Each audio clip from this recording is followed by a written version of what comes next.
stop for even a second, the whole thing might collapse. Your business, your marriage, your sanity. You're not alone. But too many men still act like they are.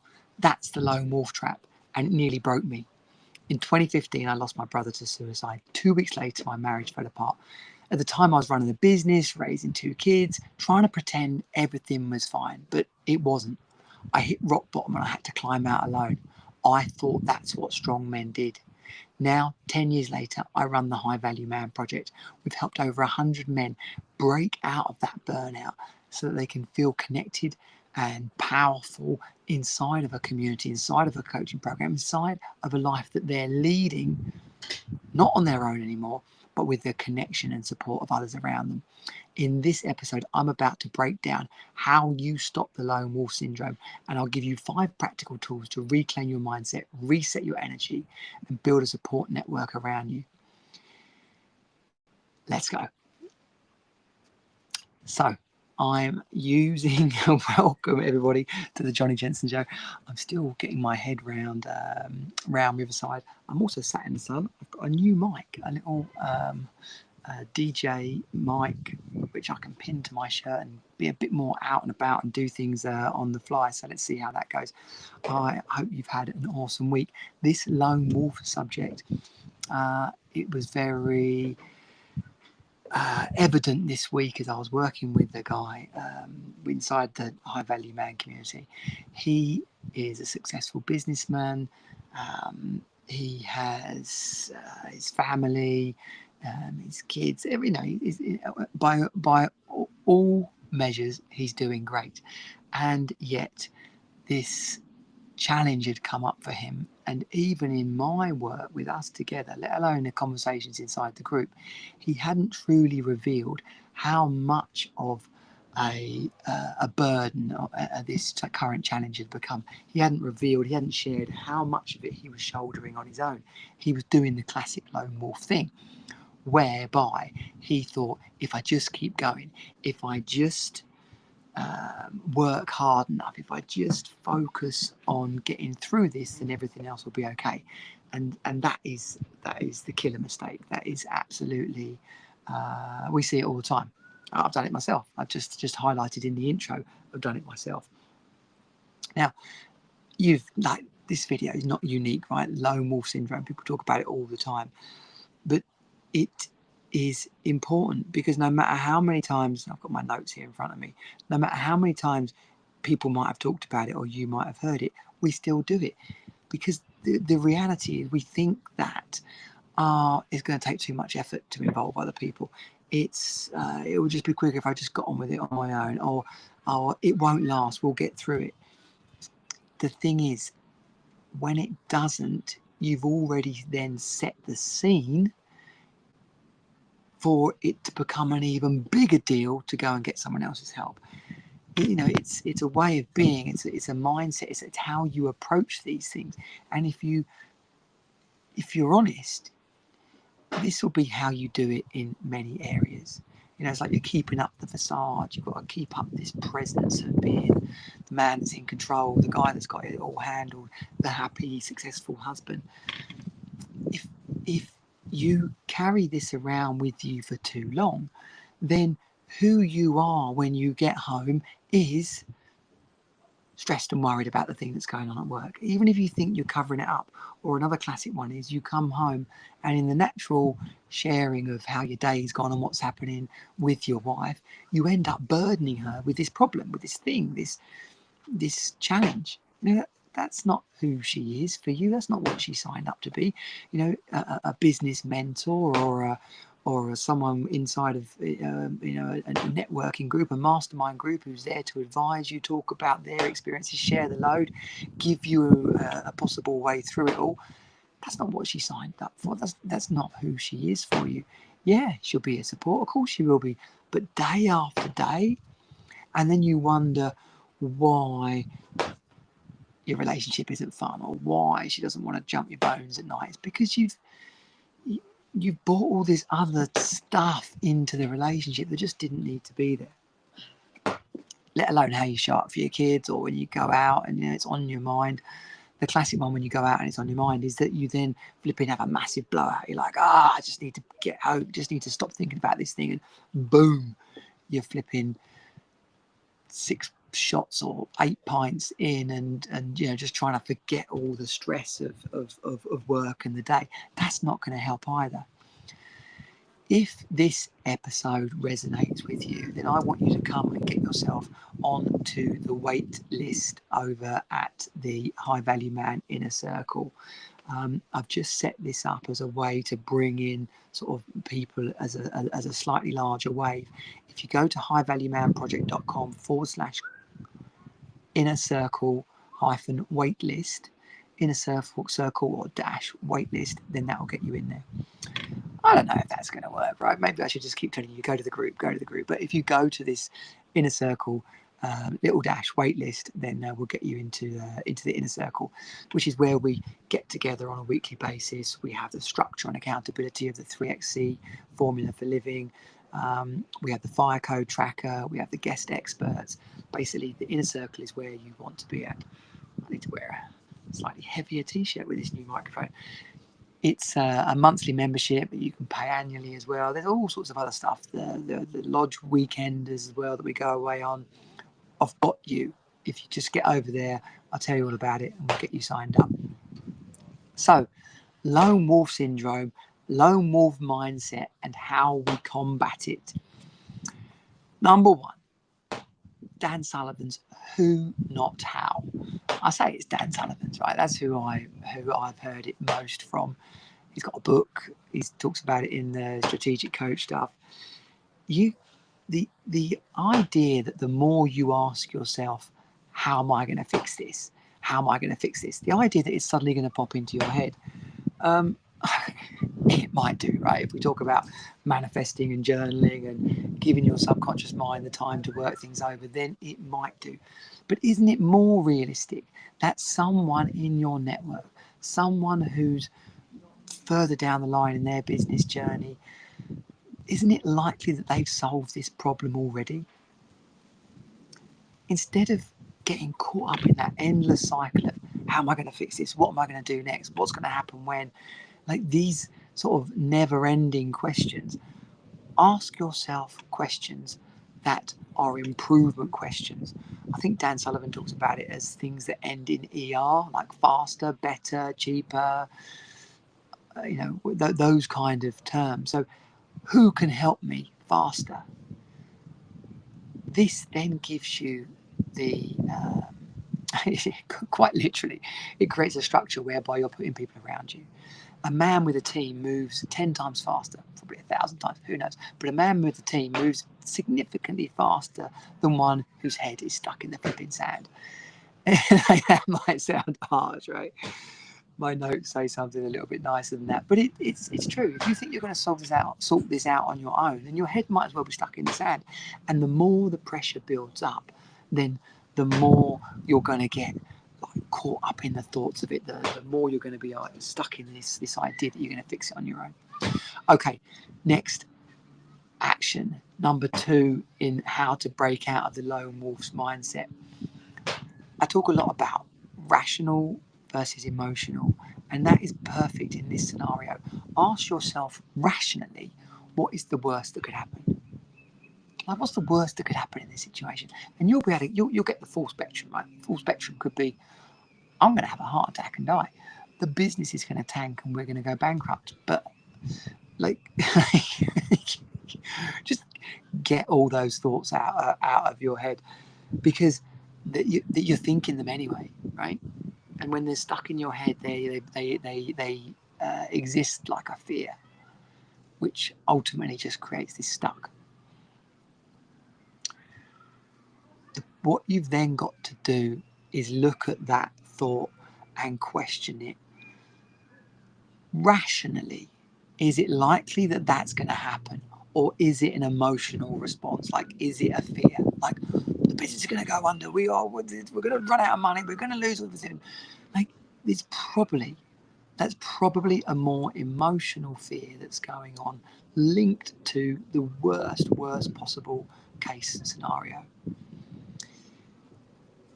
What you will find as you start to think about, well, what really could happen, then you start to think about, well, what could happen if we fix this? What's an alternative solution that I hadn't yet thought of?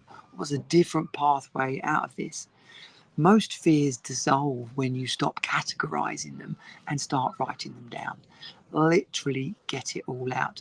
Now, when you start to put the people around you, you've got your concerns and doubts down on paper and you're speaking them through with someone else. Okay, next up in the tools to break out of that lone wolf mindset. In particular, this one is very much focused on trying to do it all on your own and feeling overwhelmed and stuck in the just the general busyness of every day, and it's the Eisenhower matrix. Apparently made famous by President Eisenhower. Oh, come on, his first name has escaped me.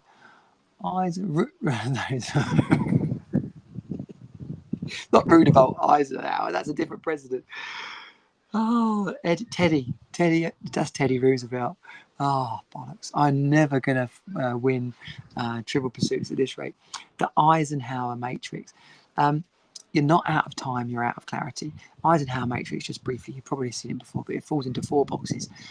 Important, not urgent. Urgent, not important. Not important, not urgent. Urgent, not important. Not urgent, not important. They're jobs you just don't have to do as well. What's the third bloody other one? Oh, of course.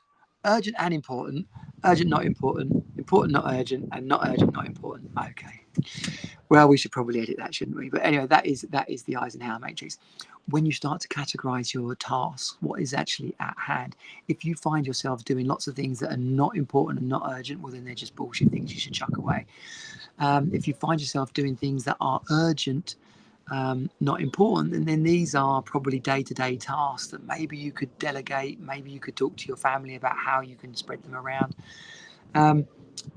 Important, not urgent, well, they're the best kind of tasks, because that means you are focused on longer term targets, you're focused on things that are going to move the dial. And if something's important and urgent, well, the likelihood there is that it's something that you are going to have to action, and it's not something else that someone could delegate.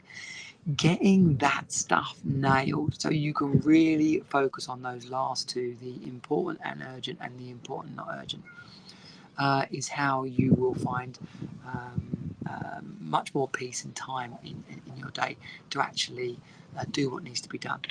And number 4, the superpower matrix.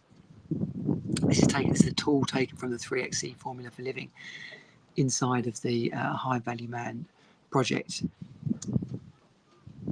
Focusing on what you do best is absolutely vital.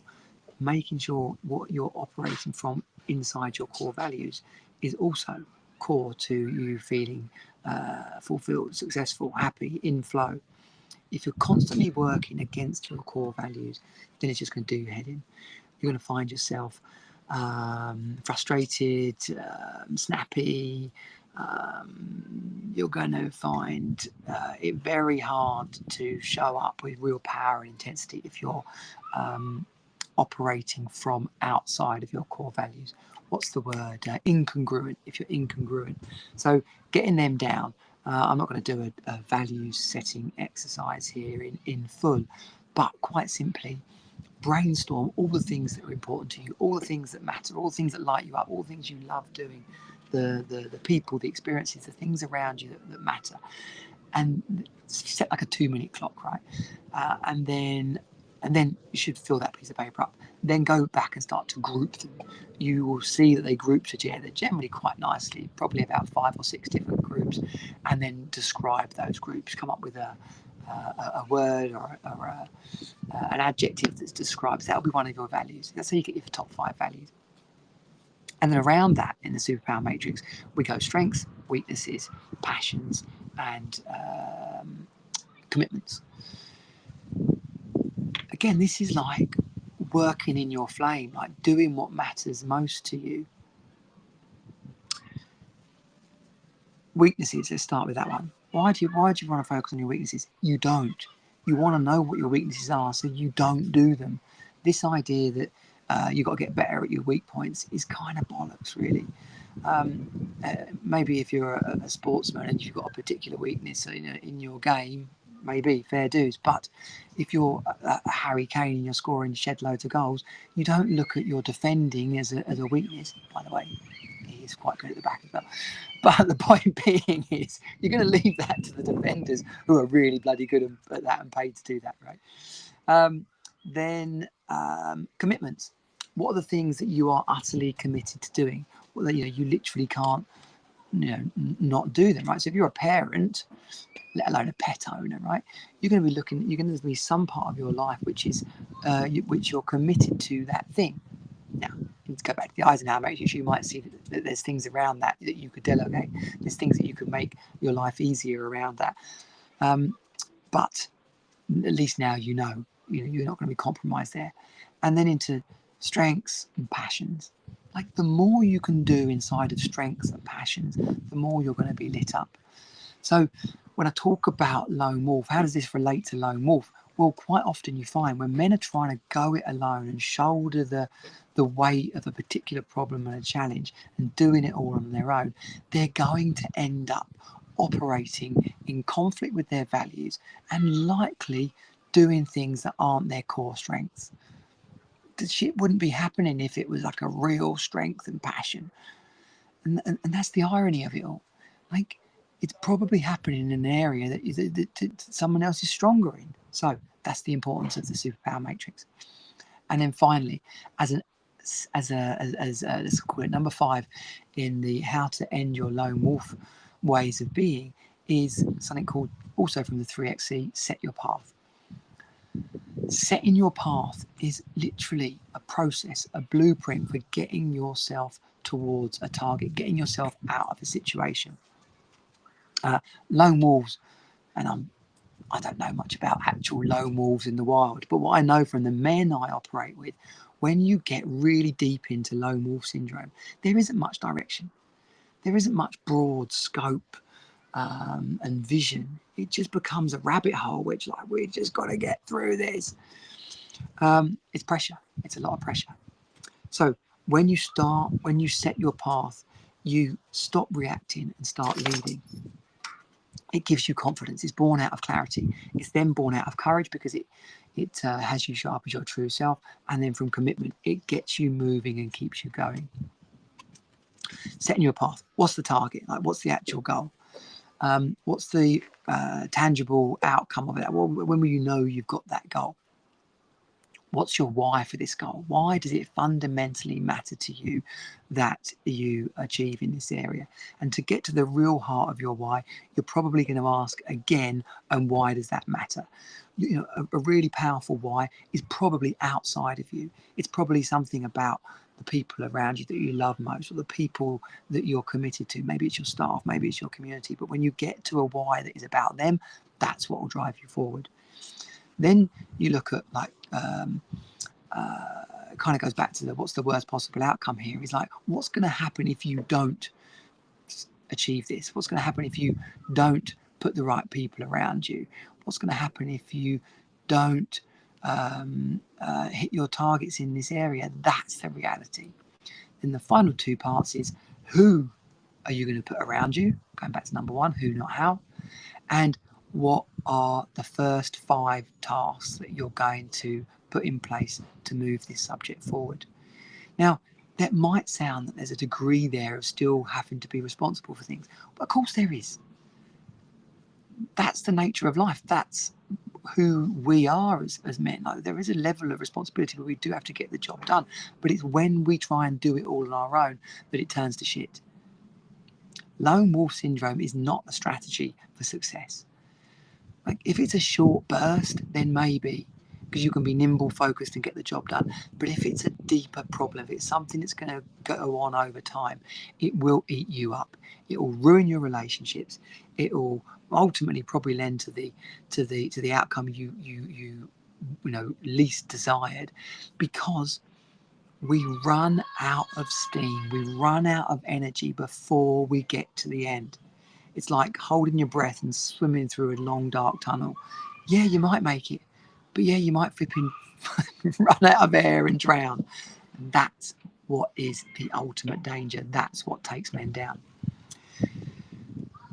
We particularly address lone wolf syndrome inside of the high value man system for living as a core practice, as a habit that men adopt that doesn't really work for them. Fundamentally, we're a community. We're a tribe, a brotherhood of like-minded men who are there to support and hold each other to account. Then there's the mentors, the coaching. You know, you're not a lone wolf if you put people around you who are leading you, who are giving you direction and encouragement and having you think in new ways. So that's therefore your network and your mentors. Lone wolf, if you continually bring your stresses and strains home to your family, then you're going to find yourself telling them less. You're going to find yourself having less fun with them. The connection and the love and support from them is going to drift away, aka lone wolf. You're going to feel more alone. You see how this is the low value death spiral. That's what we're going to pull you out of by starting to operate from a high value man way of being. A lifestyle that puts people around you, sets you on your path, and has you achieve the results that you want. I would love your thoughts on this. Of course, get yourself over to the Basecamp, which is the highvaluemanproject.com/group. I also encourage you to get yourself on the wait list for the next Inner Circle intake. It's just highvaluemanproject.com/inner circle waitlist. I think I should change that to Inner Circle waitlist. That's a lot bloody easier to say. Inner Circle waitlist. Okay, we'll change that. Does that mean I've got to have both now? Probably. Use either, you'll get there. And as this is the podcast, be sure to share this, like it, and most of all, leave us a review, because it really, really helps support the podcast channels to put it in front of other people. We're constantly growing our network and audience around the world, helping ambitious, family-focused men to create the life they desire, not one they feel stuck in. And we do that by having you be the best version of yourself, the man and dad you want to be. Let's go.